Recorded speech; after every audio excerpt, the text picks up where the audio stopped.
Something to do with Twitter being linked.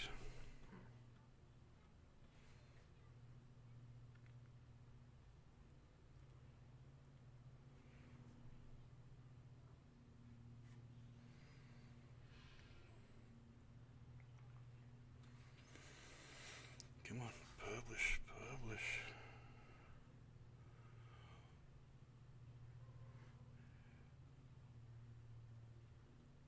And just like that, boom. What's up, freak bitches? Wherever you may be, however you may be listening. Thank you for giving us just a few minutes of your time. With me, someone fresh to the channel, someone I'm hoping will be around a little bit. His name is Jacob Benge. Jacob goes to Ohio State University, and he is a journalism major. You will one day see him all over ESPN giving thoughtful insight on everything sports. What's up, buddy? Not a whole lot. How you doing, Frank? Your hair looks fantastic on camera. I just want you to know that right now. You look very. It's. I miss the days of having hair when I could do the cool shit with my hair. Hey, yeah, there's my feet kicking on for my phone. Hey, it wouldn't be one of my broadcasts if somebody didn't screw up. Culture Club Wrestling, what's up in the chat? What's going on? Hopefully some people will flood in. Really looking forward to talking to you. There's a whole lot to talk about. You know, while all this coronavirus nonsense has been kind of bowling everything over, we want to take some time to just talk about some of the stuff that's been going on in the sports world. It's not like there's been any shortage of news, especially the NFL this offseason. So I figured great time to get you involved, bring you in, and start talking about it. And the first thing, obviously the biggest free agent signing that has happened this offseason, Brady leaving the Patriots. What are some of your initial thoughts on that? TB12, it's definitely the big headliner of the offseason, or at least should be. You could kind of feel it. New England wasn't as strong as they usually were last season. But Tom Brady finally made a decision, came out and said, hey, New England, I'm not going to reunite with you guys. And then soon after, went to Tampa Bay. I think it's going to be interesting for Tom Brady, similar to Peyton Manning going to the Broncos at the end of his career. What is he going to do with a different team, a different coach, different playbook? And especially with the Buccaneers, he's going to have options like Chris Godwin and Mike Evans on the sidelines. And they're going to be healthy this year, too. Oh, yeah. Something Tom Brady may not be used to. You know, he's got Edelman in New England, but you can't really rely too much on smaller names like that. But with Tampa Bay, he's going to have two top 13 wide receivers and probably some good weather compared to New England. So it's going to be an interesting mix. Yeah. He's going to be playing a lot of games in 75 degrees in December. Exactly. That's going to be different. Exactly. You know, obviously, one of the reasons that he wanted to leave was the surrounding talent. It's like, yeah, he's buddies with Edelman. He's been around forever, but let's face it, he was not young and spry anymore. They didn't have a whole lot of weapons for him to throw to. The Antonio Brown experiment just did not work for various reasons. He's going to have weapons here, and it's a few. There's a thought out there that if they'd have gotten the guy that went to the Bills, Stephon Diggs, that if they'd have gotten him instead of the Bills, that Brady would have said, "Okay, we'll go ahead and stay," because they had made some moves to try to placate Brady. Yeah. But I don't think it was enough when the decision needed to be made. And he was like, "You know what, you guys, if you're gonna depend on the draft, you have me a bunch of rookie wide receivers that's gonna take me a year or two to break it anyway." Yeah. Then maybe I just need to go somewhere where I have a chance of legitimately making it to one more Super Bowl, winning one more ring. Yeah. Tampa Bay's the spot. I mean, did you take seriously some of the other contenders for his services? Tennessee, maybe. That was the one that I thought. I thought if he was leaving, he was going to Tennessee to hook up with Vrabel. Oh yeah. And Tennessee definitely got some weapons too. I really thought that he might go there if he was going to leave at all. You know, if you can't beat him, join him. Yeah, you know? For sure. No doubt. Do you think there's anything to the stories of just the relationship breaking down between him and Belichick? Oh, man, you would hate to see it. The chemistry and the dynasty that they've built, you would hate to see any kind of breaking down of it. But personally, I don't think they broke down or anything. Maybe mutually decided to depart, but I don't really think that played too big of a factor in him leaving. Part of me wonders if it's ego, because growing up a 49er fan, I definitely saw firsthand the ego that Joe Montana displayed a little bit when it clearly looked like it was becoming time for Steve Young to step up. Because Montana did not like Young being there. I don't know if a lot of you younger kids realize this or not, but Montana and Young were not friends. They did not get even now they're a little cool towards each other as I've read it. But he did not want that other young guy being there, and one of the reasons the Niners went out and got Steve Young and paid him money that backups today are making was because they were like, we don't know how long Joe's going to be around. Yeah. Back then, quarterbacks could actually get hit. There wasn't a lot of these rules protecting quarterbacks, and Montana took some serious injuries over the course of his career, especially the latter half, the last 3 or 4 years he was in San Francisco. So having that strong backup was really important for them, what they were trying to do. And I think a lot of it was the same with Brady. He obviously didn't like Garoppolo there. Right. They traded Garoppolo to the 49ers. Thank you guys for that, by the way, as a Niner fan. I think a lot of it might have been ego. He didn't want them to look at him and say, "Hey, we know that you're our guy right now, but 3 years from now, that's going to be a different story. We want to bring somebody in and kind of get him prepped and ready to take over so that we can have a more seamless transition." Guys like Brady aren't fond of that. Well, I mean, we saw it, and some of the people your age might remember seeing it in Green Bay when Favre and Aaron Rodgers came in. Favre didn't want Aaron Rodgers around either. He was kind of pissed that they drafted him. The reality is, look, you're only going to be our quarterback for so long. You can't play quarterback when you're 90. Yeah. It's like we have to start preparing for the future. And some guys like him just can't grasp that. I don't understand why, but I do think it's kind of left them in kind of a bad situation. It really has. Yeah, because right now you're looking at they signed Brian Hoyer, and he's going to be competing with Stidham and Kessler for the starting job. Look, I do not envy anybody who takes over that starting job this year. It's like, honestly, that's probably the last job you want right now as quarterback of the Patriots. You got to go after Tom Brady and fill those shoes. There's no way to do it. There is just no way at all to get it done. I don't know. What do you see the Patriots doing this year? Give me your record.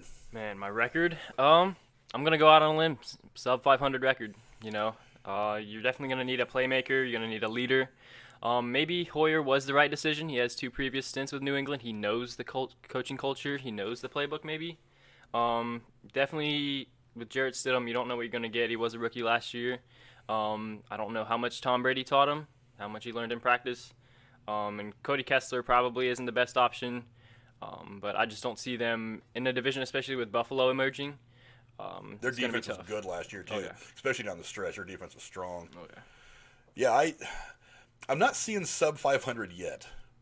I still think like 10-6 is doable, but a 10-6 under Brady would have been a big disappointment. A 10-6 next year with whoever they have under center, I think is going to be a pretty positive sign. I think one of the important days you're going to have to watch for the Patriots coming up is going to have to be the draft. Exactly. Because you're going to have to get yourself some weapons. Whoever you've got to give the quarterback somebody to throw to. Yep. I think they're still pretty strong at running back. I think they only lost one of the running backs that they had, and they had 3 last year that were going pretty solid. Yeah. So I think you're set up okay at running back. I don't really know what their offensive line looks like. I don't think Brady got hit too much last year. The Patriots are losing some players in free agency too. I think several guys have left, even to go to the same team. But it's not really looking good for them right now on the outset of free agency. Yeah, a lot of them went to the Detroit, the guy that used to coach for the Mike Patricia. A lot of them are going to play for him. I'm actually kind of surprised a couple of guys didn't bounce and go to Tennessee to play for Variable. Yep. I mean, because Brady was not the only name that a lot of people thought were going to leave New England to go to Tennessee. Exactly. Watson retired. They did lose one of the running backs, Dorsett, to Seattle. And Godkowski, their kicker, they let his contract expire. Nobody knows if he's coming back yet or not. Let's face it, kickers are cheap in the NFL. You can always go draft one somewhere in the 6th round. Yeah. And he could probably be great. But I don't know. So, I mean, is the dynasty officially over to you now? Not yet. Belichick is still there. He can still make something out of what appears to be nothing, but it's headed that direction. Belichick's going to be 70 years old here in a few years. Not many coaches may be able to last that long, but Belichick knows what he's doing. You got to trust him. He kind of operates that team. It's definitely his team in New England. But right now, as it looks, the dynasty might be trending downward on that slope. I think the dynasty is over, but I'm not so sure that another one can't begin. Exactly. Because I think the relationship between Bob Kraft and Belichick is still pretty good. It's got to be. I mean, they might have had some disagreements over Brady-related stuff, but I have not heard anything that Bob Kraft is looking around and saying, maybe it's time to move on the whole coaching staff and everything and just kind of do a complete reboot and see if we can build this all over again from scratch. I haven't seen anything about that.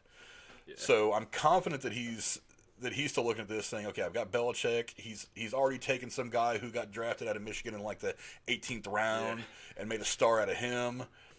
Let's go get this guy some more weapons, whoever's going to be under center, and let's see if he can do it all over again. I mean, because Stidham was pretty highly touted coming out of college. Yeah, and like you said, what's his name? Hoyer has been around before. Exactly. So I'm not saying that Hoyer's the end-all, be-all.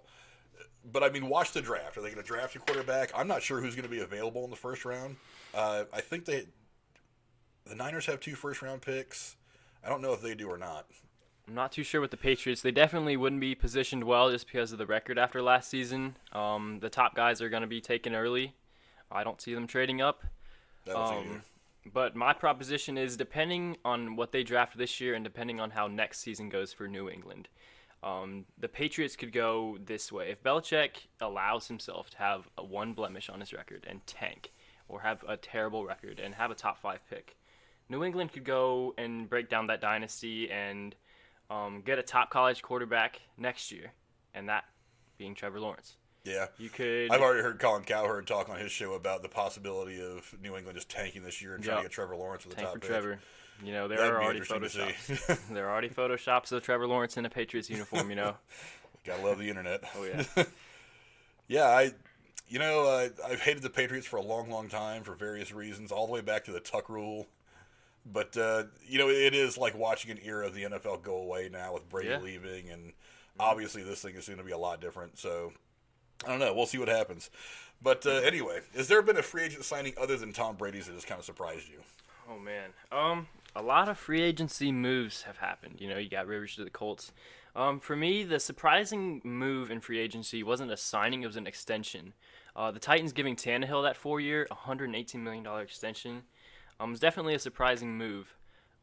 His first year out of Miami, Tannehill, as a 31-year-old, goes and leads Tennessee to the AFC Championship game. Kind of strong running back, and Derrick Henry led them that way. And definitely there were questions of why Tennessee didn't pay Derrick Henry. You know, they tagged him. He did run for like 17,000 yards in the last 3 weeks or something like that. But something outrageous. And he led the NFL in rushing yards. Why wouldn't you give him that money? You would give it to Tannehill, who's had one good year outside of Miami. But yeah, likely the familiarity kept Tannehill in town. You know, you don't want to bring in a quarterback and reteach him the playbook and kind of gel in that culture. The coaching staff already knows Tannehill. You shouldn't be worried about bringing in another quarterback. And it allows Derrick Henry to have another season to prove himself, maybe. But giving Tannehill 4 more years at 32 years old right now just kind of shocked me. It was I thought the timing of the contract was weird because this is before Brady had made it official with Tampa Bay. Before even really a lot of people were even thinking Tampa Bay was a serious contender for his services anyway. And the big name that was out there other than him going back to New England was Tennessee. Yeah. So the fact that they signed him to that deal before Brady had made his decision, I thought was really odd because I was like, if you thought you really were in the game for Brady, I didn't really get it. But I was like, it was very early. So I wonder if there was maybe some breakdown in communication, or maybe they didn't want to give Brady something that he wanted. Yeah. He wanted to be close to New York where he lives. Tennessee, not a whole lot farther away than Tampa Bay, but maybe it was a little too far away for him. Yeah. Maybe he couldn't have the private jet or whatever. Maybe it was some kind of weird thing in a contract that only the crazy, super popular athletes can pull off. But yeah, that extension was really odd to me. I think that was probably the one that kind of shocked me the most too. Phillip Rivers going to the Colts, I thought was kind of surprising. Mm-hmm. I feel like with Brady, Rivers, and a couple of these other guys, that these guys really are kind of not really playing for right. Well, they're playing for right now. I think the Colts are going to be better than they were last year. They can win 10 or 11 games with a guy like Rivers, but it's obviously just like a stopgap thing. I mean, there's not a lot of these guys know they're not going to get the 2 or 3 big quarterbacks. Tiagalova, whose name I can never pronounce right. You know, all these other guys. They're all going to go in the first 3 or 4 picks. Or they're all going to go before these teams can get anywhere near him. So it's like, let's get a guy who we know can throw the football right now with some accuracy, maybe go downfield a little bit, and then we'll build our team now and then just kind of worry about getting a quarterback in the next year or two in the draft, or see whatever the hell happens in free agency over the course of the next couple of years. Cam Newton got released by Carolina. That one kind of surprised me a little bit. Do you see him falling anywhere? What do you think he could end up? Oh, man, Cam's got potential. The injury is probably what's going to scare most teams away. The history he's had there, kind of his attitude, maybe. You know, after the Super Bowl, his post-game presser wasn't the best, and you wonder what it was like on the sidelines or in practice. But Cam Newton's got talent. He was former number 1 overall pick. For me personally, since Rivers left the Chargers definitely look like the ideal landing spot. He would be set up pretty well out there in L.A. He's got Austin Eckler, Hunter Henry, Keenan Allen, Mike Williams. Good receiving tandem there. And it's L.A. If your image is important to you, L.A. is the town to be in.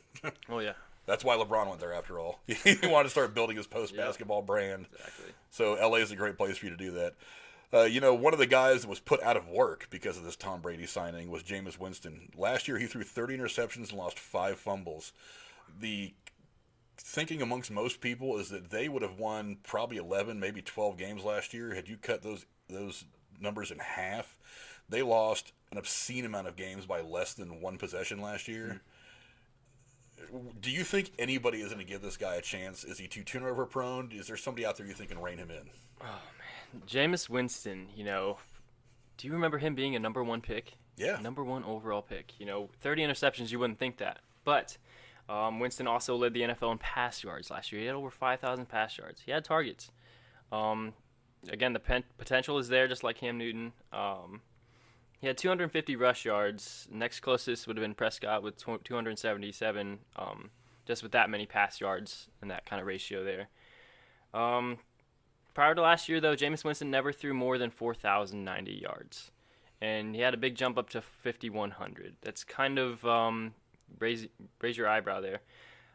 He never eclipsed more than 4,000 in his previous 2 seasons. He had always thrown more than 11 interceptions. Those had always been there. But with the right weapons, Winston definitely has potential. And for me, Winston might not have a starting spot right now. How about Atlanta? You got Matt Ryan, who's aging. He's going to be 35 years old. Has 3 years left on his deal, though. So I think they did just re-sign Matt Schaub, though. They may have. He might be a good backup option, but Winston's still young, mid-20s, later 20s. But with the potential there, he could sit behind Matt Ryan, learn there, have Julio Jones, and they have a second one, Calvin Ridley, as receiving options. But he doesn't have to go right in another team and go play right away. But if not Atlanta, where could be a right spot for him, you could see him in Detroit behind Stafford, or with Miami if they don't draft Tagovailoa, or Denver if they move away from Drew Lock. Yeah, he's a really interesting case for me because he's got all the talent in the world. He's not quite as mobile as a lot of the quarterbacks that you would see, like Jackson or somebody like that. I know the NFL is kind of moving in that direction, but he's mobile enough to where he can, if you're within 10 yards of the goal line, he's a guy that can get you there really quick. If you give him a crease, he can exploit it. Right. He's mobile enough to extend plays out, which is really important for a quarterback these days. How do you get over 30 interceptions and 5 lost fumbles? And he had 12 total fumbles over the course of the year and only lost 5 of them. That in and of itself is a bit of a miracle. That is. What was his passing attempts last year compared to everybody else, or compared to other points in his career? That's the one thing I don't know. That's definitely something I was looking at. 626 attempts last season. That's a lot. That is a lot. The next closest, Dak Prescott, 596. Yeah, that's a lot. And he had 30 interceptions, so that difference there, you take those interceptions away, he still would have been almost leading the NFL in attempts. Yeah, that's a lot. Look, I get the gunslinger mentality, but and far threw a lot of interceptions over the course of his career. But he was also pretty smart, and also he knew just to outthrow everybody if he couldn't get the right spot. Just throw it 80 yards in the air and let everybody miss it and play the next down. I get worried when guys are this turnover prone. One of the places that I liked at first, and then I realized they had signed Marcus Mariota, was Oakland. I know Gruden was he was interested in Jameis coming out of college. I remember watching one of those Gruden quarterback camp things on ESPN where he was talking about him. They sat down and talked. They broke down some plays from the national title game that year that he was in. And I thought Gruden would have been the guy to maybe, if they hadn't signed Marcus Mariota, they could still sign him for all I know. Who the hell knows what goes on in John Gruden's head out there in Las Vegas? But bringing him in and saying, look, I've got Derek Carr, who I'm still on the fence on. Mm-hmm. I've got Mariota, who everybody's still on the fence on. He's never really reached his potential, which is really unfortunate for me. Yeah. I like the guy in college. I could bring in Jameis Winston. This is a guy who's young. Like you said, he's still in his 20s. He's still got probably 8 good years left in him if he can bring those interception numbers down. If I don't like Carr, I can send him off next year, and then I can just deal with either Mariota or Winston. And if Winston just can get these numbers down, he's got a big arm. He's, like I said, he's mobile. He fits into a lot of different offensive schemes, and I think that's the kind of guy that Gruden can win a lot of games with if he can get this shit together. God, with 30 interceptions though, I mean, it's gonna scare somebody away. It's like, look, it's not like his interceptions are a little high. It's like, dude, that's like 2 years of interceptions. Yeah. For most quarterbacks. What was and you the threw difference? those all in 16 games. What was the difference with his touchdown passes? It was like maybe within 5, 10? Yeah, 33. 33 touchdowns to 30 interceptions, I think I saw last night. Wow. And the 5 fumbles lost out of 12 total. I'm like, God, dude, protect the football. Yeah. That's like your main job as a quarterback is to protect the football. If you can't do that, it's going to be hard. It's going to be hard for anybody to want to take a chance on him. I think what's probably going to end up happening with Winston is you're going to see probably a big name backup or maybe even a starter get hurt sometimes in training camp or in preseason. Mm-hmm. And then I think at that point somebody will say, hey, you know what? At least we know this guy can throw the ball a lot. He can throw the ball. He can throw the ball well with enough accuracy to hit 33 touchdown passes. Right. What's up, Casey? I see you in the chat, buddy. I think that's probably the likely course of action for him right now. I don't think anybody's going to jump at the guy. I mean, I don't know that teams like Detroit are so done with Stafford that you're willing to go to Jameis Winston yet. Yeah. I mean, I know Stafford. I mean, he's got most of his careers behind him. I still think he's a pretty good quarterback, but most of his career is behind him. I don't know if you want to go to a guy that throws 30 interceptions and loses 5 fumbles out of 12 and hopes that that's going to be what gets you to the playoffs. I mean, that right there is an easy way to have another totally defeated 0-16 season. Oh, yeah. And I don't think Detroit wants to go through that shit again. No way. I wouldn't anyway if I were them. But that's just me talking. I don't know. It's going to be tough for him to find anywhere. But hopefully he does. I mean, like I said, he's got talent for days. Easily. Reining those interceptions. I mean, honestly, they could have won 11 or 12 games last year if you cut those interceptions by 10.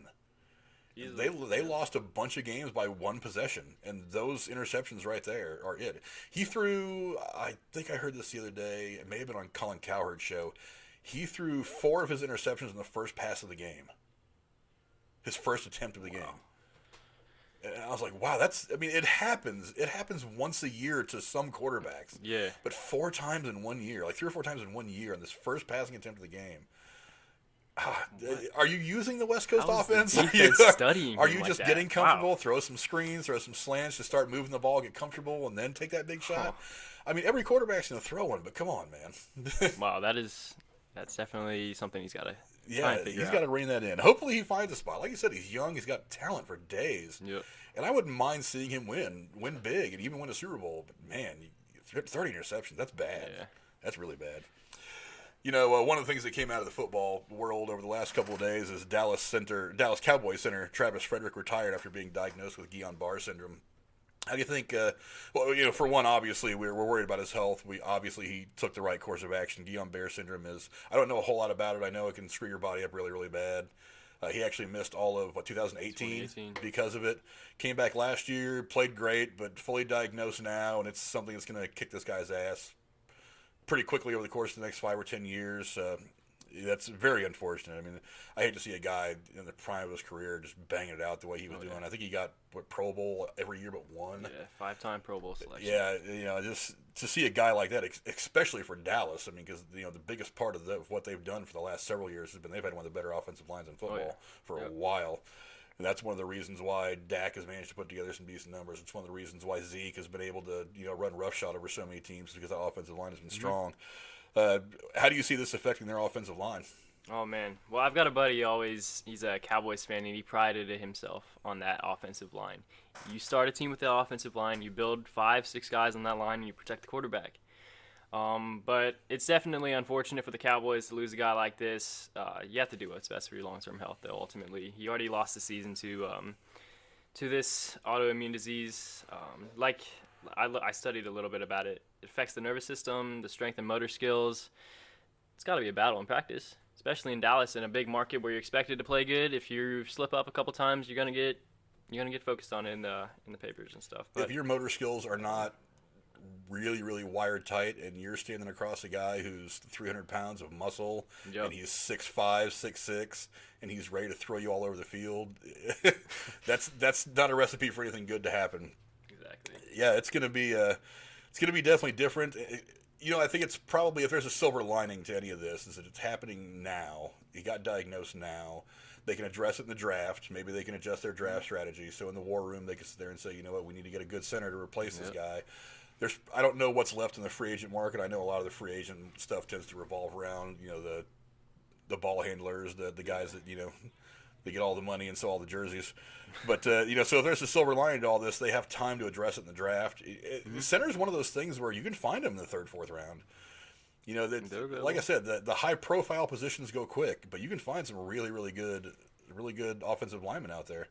I haven't paid much attention to, Mel Kiper's, mock drafts and stuff, except outside the first round. Like I said, the Niners got 2 first-round picks, so I'm curious to see who they get.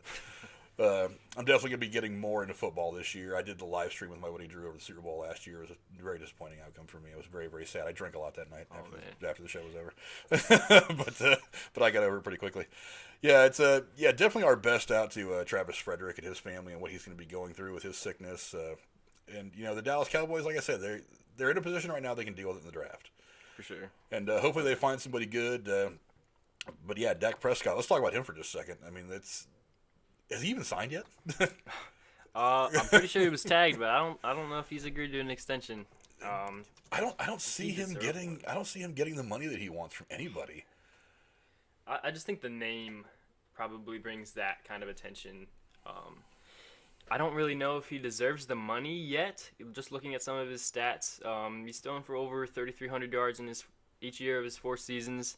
Had 4,900 last year. It's a big jump. I mean, his previous career high was 3,800. So, but that was with Amari Cooper. So. Well, they re-signed Cooper, I'm pretty sure. Oh yeah, he's definitely got to be coming back. You got to have a number 1 like that. And he's still going to have Zeke. They did lose Jason Witten. Jason Witten went to the Raiders. Yep. But I think you can probably find pretty good tight ends in the middle of the draft too. Yeah, and there's definitely the Dayton guy, the UD guy. Yeah. Coming out of FCS. So. Yeah, I was reading about him. I'd like to see a couple of guys from UD really pop off in the NFL. I mean, UD is predominantly a basketball school, obviously. Right. I mean, they're I think it was one of their players just won Player of the Year, and their coach won Coach of the Year. Oh yeah. UD's definitely a college team that's been on the come up for a long time in basketball, and their football. I mean, hey, John Gruden's from there. Both the Gruden brothers went through UD. So I think they both played quarterback at UD at one point. So, I mean, yeah, so UD's puts a couple of guys in the NFL. I mean, maybe not big names, but just put a couple of guys out there. I wouldn't mind seeing a guy from UD, one of the smaller local schools, really go out there and bust it up in the NFL. It's great publicity for the school. Oh, no doubt. No doubt. And I'd really like to see them. I'd really like to see other things other than their basketball program grow. I mean, I've been to a few UD games and I've enjoyed it. I'm not the biggest basketball fan anymore, but I've been to a couple of UD games and I've enjoyed it. I've never been to a UD football game, but they've got a decent-looking stadium over there. And it's a football area around here. It's big-time football. I mean, high school football alone. I mean, well, it's Midwest, so I mean, high school football is kind of the thing anyway. Football and basketball are the 2 dominant sports around here. But yeah, I'd like to see somebody from UD go out there and really make some noise and have a good long career. Casey, I see you in the chat. I don't know if we're close enough friends for me to do you any favors, especially live on the air. But yeah, you can tweet me, buddy. Let me know. So moving on from some of the football stuff, I'm a big baseball guy. And I know you played plenty of baseball. I know you played in high school and junior high. Really, you've been playing since I've known you.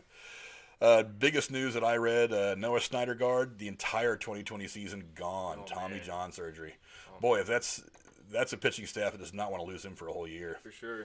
Because the Mets looked pretty good at the end of last year, didn't they? Didn't they go on a bit of a tear, and wasn't he really a big part of that? Syndergaard definitely has the talent to do that. He throws a great fastball.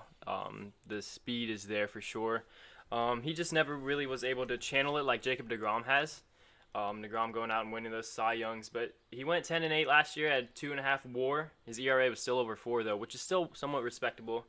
202 strikeouts in 197 innings. It's a really good ratio, especially when you have more strikeouts than innings pitched. I think the good thing for Syndergaard, Tommy John's never a good thing, but he's only going to be 27. So you get it out of the way now. You'll still have the last bit of your 20s entering your 30s. The talent's there. If he recovers, especially with baseball taking some time off and a bit of a shortened season, if he recovers, the Mets will still have a strong pitching staff led by DeGrom.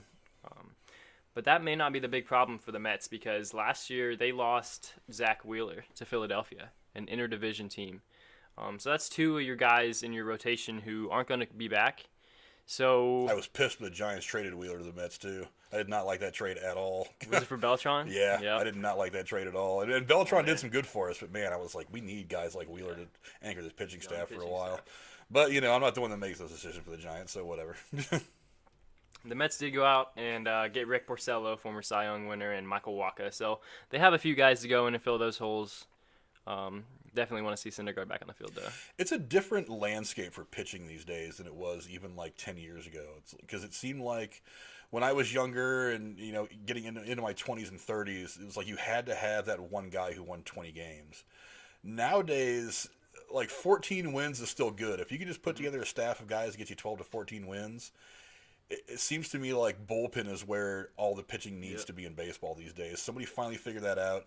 I think the Giants were probably the first team that really go balls out on like, let's make sure we have the bullpen, and that's what's led to those 3 championships they had. I think other teams have finally kind of figured out that that's really where it is. It's not about having that guy that can throw 500 innings a year and win 23 games. I don't think you're going to see a whole lot of 20-game winners for the near future. For one, they're too big on protecting guys' arms, which I kind of get. I mean, you're investing a lot of money in these guys. You don't want to throw their arms out by the All-Star break. But yeah, I think bullpen is definitely where the focus has been. So you're not going to see a lot of teams chasing guys or even trying to push their pitchers to where they're getting 20 wins in a season. Yeah, you mentioned it. You're not going to see those one pitchers winning 20 games. You're going to see multiple starting pitchers. You saw it in the World Series last year with Houston and Washington. You had Scherzer, you had Corbin, you had Strasburg, and then you went up against Verlander, Cole, and Zach Greinke. Those are 3 talented pitchers who. Those are going to give you great matchups in the World Series. Those are the stuff you want to see. But the bullpens for those teams were able to hold on to their leads, especially in those kind of close games. But then you would see the starting pitcher kind of come in at the end of the game and close it out. Weird postseason mentality, but protecting the arms and the bullpen is definitely the way pitchers Whatever wins championships. I don't care how they do it as long as they win championships. My team, I don't care what you do. As long as you're not breaking any rules, as long as you're not stealing signs. Just don't get into all that mess. The one that really broke my heart, oh my God, Madison Bumgarner leaving. Oh, man. God, that just killed me. Yeah. That really, really hurt. That was the one where I was like, okay, we're going to suck really, really bad next year. As long as we had like Bumgarner, as long as Posey was still hitting around 300. Posey was never a big power hitter anyway. But as long as he was hitting around 300, somewhere close, and the other guys were just slapping the ball around, we can win some games. Maybe not win a World Series, but win some games. Giants pitching staff, not nearly as good as it was a few years ago. Bumgarner to Arizona, and we lost him to the division, which really just, oh, God, it was like pouring salt in the wound. We're going to see this guy a lot. We're probably going to see this guy, 8-10 times this year? Yeah. God's going to be horrible. Sure. I swear to God, I hope Bumgarner throws a no-hitter against the Giants every time he sees him. At this point, I'm just so pissed. What were some of your thoughts when he went? It's tough seeing a franchise face move teams, just like Tom Brady moving. But with Madison Bumgarner, he's still young too. He's still got years left. He let's see, he was 29 last year. He's gonna be 30, so maybe in the middle of his prime. But like you said, moving to the inner division, it's gonna be tough. Arizona's on the upswing. He's gonna go join guys like Merrill Kelly and Luke Weaver. Those are guys that are young that I like. Especially Luke Weaver. He had a sub-3 ERA before he got injured. He only threw 64 innings. So Bum's going to bring some veteran leadership to that team, especially the pitching staff, and bring a left-handed presence that the Giants really had that made them kind of an X factor. You need a left-handed pitcher to balance out those righties. That's something for my Reds that I like. I root for the Reds, and when they brought in Wade Miley, kind of brings in some excitement and gets rid of that right-handed heavy Castillo, Bauer, Gray tandem there.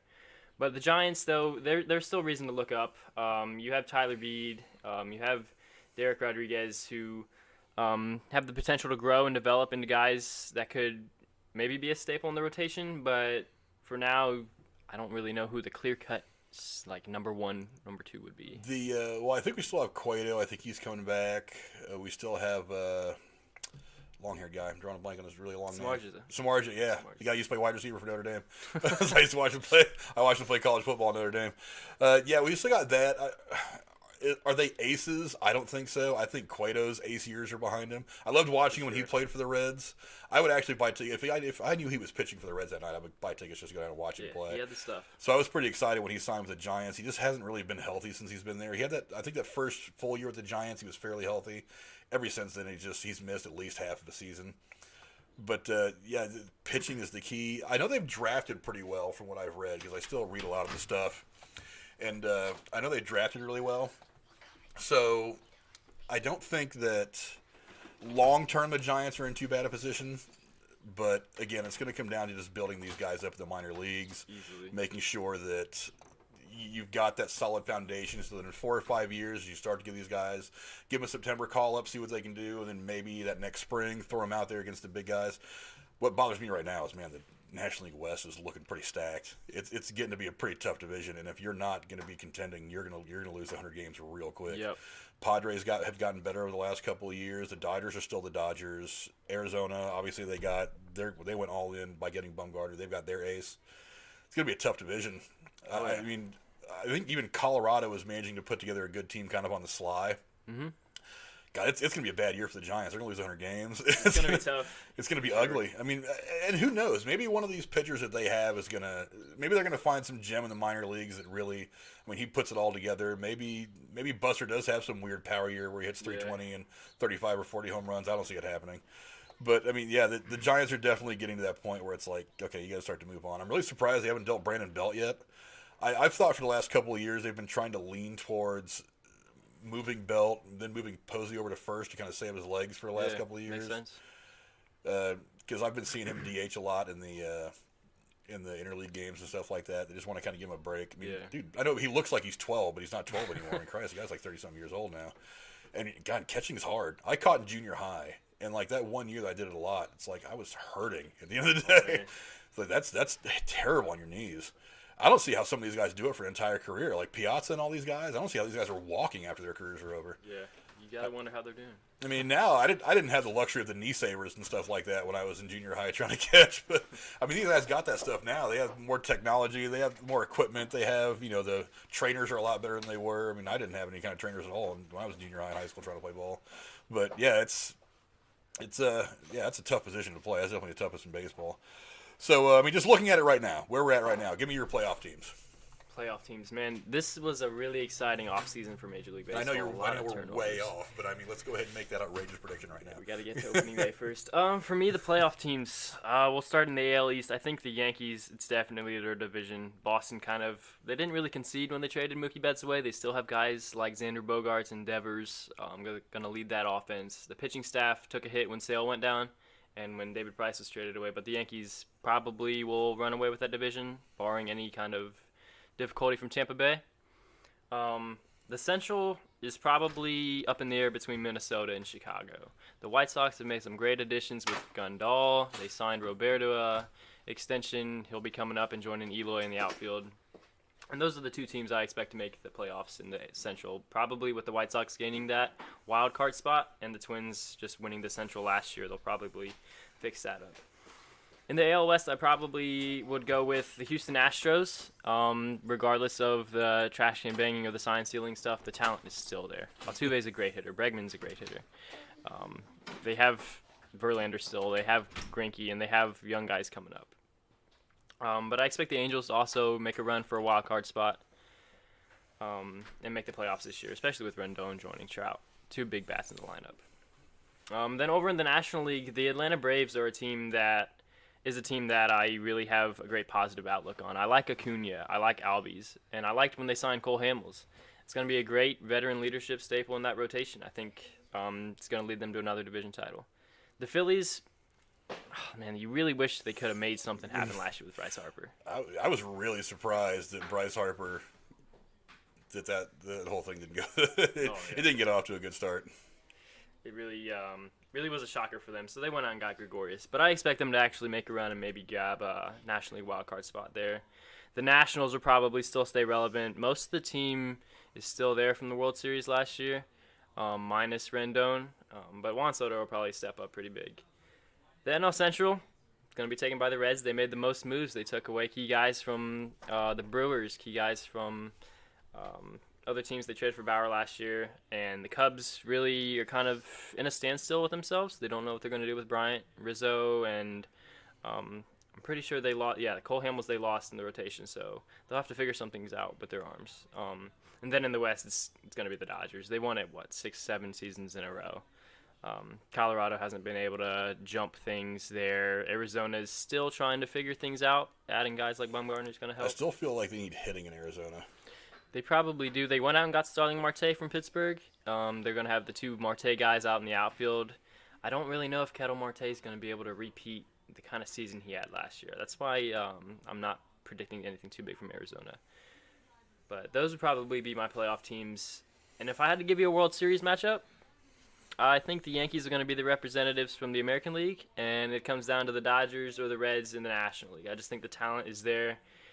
I wouldn't be surprised if the Braves got in there with the young guys they have in there. Acuna went out and said early in spring training, 50-50 is on my mind. Okay, let's worry about getting to 40-40 first, but he has the potential to do it. He's very young. And I wouldn't be surprised if any one of those three win the World Series. Yankees, Dodgers, Reds, Braves. It's really up in the air still, but the talent is there for those teams. I like how my stepdaughter decides to come in here now and make all kinds of noise. God, I don't want to root for the Dodgers, and I refuse to. If I have to root for anybody to win a World Series this year, like you said, the Reds have made some moves, and I really want to see them win something because, it's been 1990 since they've even come close. Man. There was that one year that the Giants came back after being down a lot. I won't bring that up. I know it's still a little sore spot amongst you and some other Reds fans, friends that I have.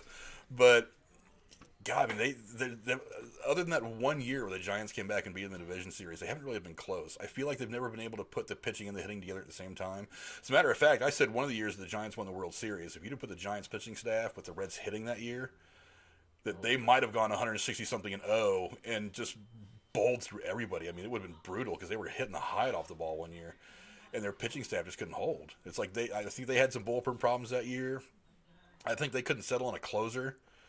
It's been a few years ago, so I can't remember it off the top of my head. But yeah, it's like for some reason their pitching just couldn't get it done. And it was really unfortunate because Cincinnati's a great sports town. For those of you who've never been to Cincinnati, this is a team that still comes out for the Bengals after 30 years of just being absolute crap. It's like, yeah, they don't sell out, but this is a really great mid-market sports town. I'd love to see them get an NBA team. They're getting a MLS team, I think, right? I think they already might have one. FC Cincinnati, maybe. Yeah, I think they're wanting to put a soccer team here. God, it'd just be great. Cincinnati's a great market. They're a great sports town. They've always come out for the Reds. The Reds played a beautiful stadium. I really like Great American Ballpark. It's a great baseball game experience. Sometimes I'll go there, and if the game's a blowout, I'll just walk around the stadium. Yeah, there are a lot of good spots out there. Yeah, and downtown Cincinnati is a really fun place. I really want to see them have some success, and hopefully the Reds and the Bengals can get it together. And I would love to see them taking the World Series ring home right now. Yeah, that'd be really cool. They're due. Yeah, let's move on to some college sports real quick while we get closer to the wrapping up part. Tourney's been canceled. God, it's going to be for the obvious reasons for all the stuff going around. Obviously, Dayton, like I said, Dayton was doing pretty well. God, so many cool storylines could have come out of this tournament. I know. And it's just all kind of getting ruined. It's nobody's fault. It's just kind of the circumstances. But who did you have for your Final Four? Give me some of your thoughts on the way college basketball was going this year. Man, it was a wild ending to a wild season. That's a great way to sum it up. And there's going to really leave a lot of question marks. But for me, the Final Four, man, it's really hard to predict. But Dayton probably was one of those teams that were consistent all year. Their two losses came by like a combined maybe 5 points. Let's say they went 29-2 or something like that, right? Only two losses, and it was to Colorado and Kansas, who is probably another team in my Final Four. They finished number one in the last AP poll. Won the Big 12 coming out of there. They were 28-3 themselves. It's a really great record. So Kansas and Dayton probably are two of my Final Four. The other two teams, oh man, it's a really bit of a mix-up because a lot of number ones in the polls throughout the season just seemed like that spot you would lose when you were given that distinction. Especially at Ohio State when we were up at number 2. I was sitting there in the stands, I was thinking, man, this team's going to go all the way. We have two big guys in the Wesson brothers. We have guys like C.J. Walker and D.J. Carton, who's no longer with the program now. He's transferring out. Just really being great shooters out there on the wing. Dwayne Washington really being a three-point shooter. I don't know. For me, teams like Michigan State, Villanova, and Duke wouldn't be surprising to see in the Final Four. Maryland also had some potential. They were kind of running away with the Big Ten there at the end, but they were slipped up in the last week. I think they lost to my Buckeyes. I was in the stands for that. Some predictions even had Virginia making some kind of a late season run there in the Big Ten, or not the Big Ten, the tournament. But for me, Dayton, Kansas, Michigan State, and Villanova. Do you think that canceling the tournament is going to affect the draft stock of some of these guys that have declared? I mean, because I know a lot of these scouts, they'll watch, because especially the tournament, especially when you get to about the Elite Eight, when the pressure really starts to get a little thick, you really start to watch these guys, how they compete when they get against the other really great teams. Do you think it's going to hurt the draft position of some of these guys? Because a lot of guys, it's been, again, one of the things that's been kind of lost in all the the lockdown stuff is that a lot of these guys are actually declaring for the draft now. Mm-hmm. Do you think it's going to affect any of that? I really think it's going to have an enormous impact. You want to see guys play in high pressure situations. You want to see how they can perform on a court with the stands full, and there's a title on the line. Granted, it's college, but um, basketball is a different sport. You kind of have your top 5 guys in the draft, and then the talent may drop off, but still, you never know who's going to perform big. You could have a guy like Carson Edwards in Purdue. Last year, dropped 42 points in like an Elite Eight game, and have his stock improve. So you don't know what's going to happen without these big pressure games going. But I know with UD and Obi Toppin, he already declared, and he didn't really play a high stakes game unless you count the conference tournament games and the conference games. So when you get in a rut, or not a rut per se, when you get into a stretch of games where, all right, it's just another conference game, just go out there and play basketball, and nothing too much on the line if you lose. Um, you may not give your full 110%. You might just go 90. You might go 100. Um, Without that kind of tournament atmosphere, you don't know what they're going to be like in big pressure games. Yeah, it's disappointing for me because I generally don't watch a lot of college basketball, with the exception of a few here and there over the course of the regular season. Like I said, I watched a little bit more UD this year because they were way above even what they usually do. They've always been one of those teams that was on the cusp of greatness. Yeah. Ever since I moved here from California, they've been like right there. And they have a couple of years they do great. I know, like what was it, a few years ago they made the Elite Eight. Mm-hmm. They had that big run. They had a real big run, and they were looking good again this year. So I've been watching a little more this year. I generally don't start watching until about the Sweet 16 because that's usually when. I mean, come on, the first round of the tournament. It's all just basically. There's usually one or two fun. like mid-level upsets, and then the rest of it's just all the higher seeds beating on the lower seeds. Do you fill out a bracket? I was for the longest time. The last couple of years I haven't, but like I said, I just haven't really been watching. It's like at work, sometimes I'll have one, and I'm like, yeah, I'll throw $5 at it and just kind of like pick some teams. I'll do a little bit of research because I can't not do research. Yeah. I played fantasy football and stuff for way too long, so I can't not do a little bit of research. And I'll fill up a little bracket, and I'll finish middle of the road. I'm like, yeah, whatever. It's not bad considering I don't watch as much as some other people do. But this year I was trying to watch a little bit more. And of course, it all gets ruined because circumstances. Oh.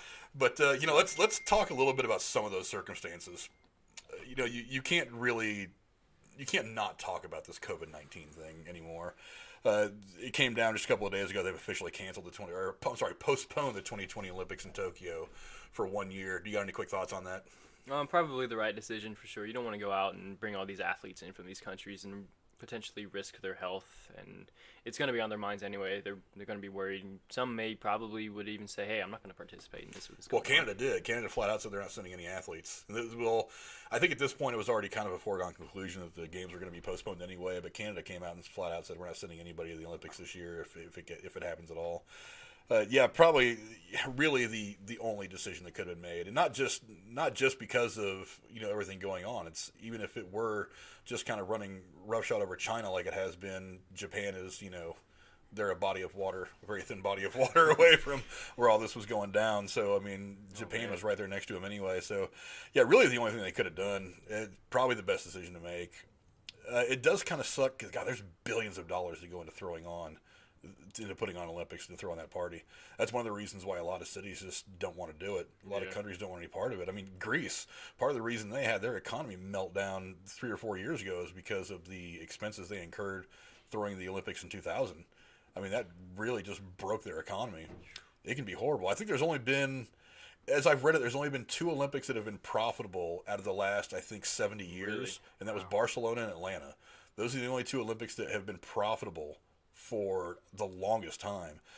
And I know what it is. It's like a giant advertising opportunity for your country. I mean, you spend billions of dollars on stadiums, billions of dollars on infrastructure.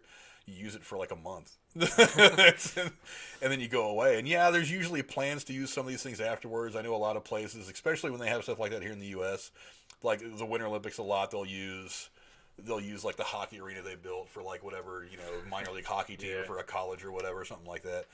But man, it's definitely a tough blow. I mean, I'm glad they're only pushing it back a year.